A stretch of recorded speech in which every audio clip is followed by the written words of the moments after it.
What's up, Raptors fans? Franchise here, Raptors HQ. We've talked a little bit about Steve Nash on the site.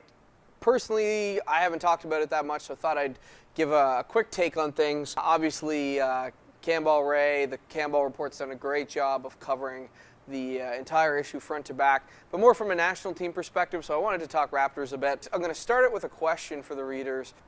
Is potentially getting Steve Nash this offseason, because it's been thrown out there as a possibility, is that a short-sighted or a Band-Aid solution for this team? I think that's my one concern. There's lots of great arguments, especially from a marketing and PR perspective, as to why Nash makes sense. And let's face it, Colangelo needs to start winning games. He can't keep putting up 20-some win seasons and expect to have his contract, re-upped essentially going forward. The team needs to put some asses in the seats, shall we say. Attendance on the decline. So there's a lot of reasons outside of, shall we say, on the court ones for having Nash.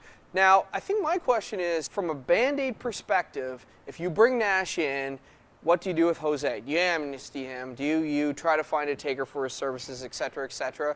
Is Nash, and this is sort of my own something I'm going to be thinking about over the next while, is Nash actually that much of an upgrade over Calderon?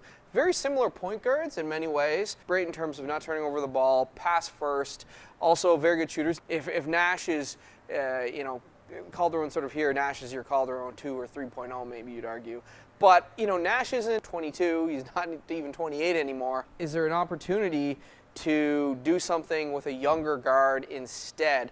The concern is you bring Nash in, is it sort of, maybe you get a bit better, but Jose is definitely a great pick-and-roll point guard and not a great defender. So are you simply sort of trading off for a better name marketing-wise is something that I've sort of been pondering, especially without Phoenix's medical staff, because obviously Nash has had injury issues. Last year was pretty good in that respect, but prior to that, there were injury concerns. So signing him to a 3-year deal from a basketball perspective, I think you could argue that there's some reasons why you wouldn't want to do that. Maybe another year of pain. Colangelo maybe says he can't afford to do that in terms of record, but another year of pain might be the right direction long term, especially if the Raptors end up with only the 8th pick in this draft, which I think would be viewed as a disappointment, considering that most people expected the team to struggle this year and to really compete for a top 3 pick. So if you don't have a lot of new talent coming in, you still don't have a ton of money to use. Is swapping Nash in for Calderon simply sort of arranging deck chairs on the Titanic, shall we say, with a bit of an upgrade? No one's saying that obviously they're the exact same player. It's just an interesting scenario, I think, in terms of their comparisons. How do you best do it? That's something we'll be looking at on the site in terms of, is there a way to exchange Calderon for some other useful pieces? Let's not forget, this team still has major holes at various positions, especially at the small forward position, and without a lot of money to go get someone, and without a lot of big name free agents that actually meet the criteria that the Raptors have, there's a lot of questions. So we want to hear what your take is on this. What's the best way to go about getting Nash, or should they make a play for him at all, considering some of the similarities between the current roster?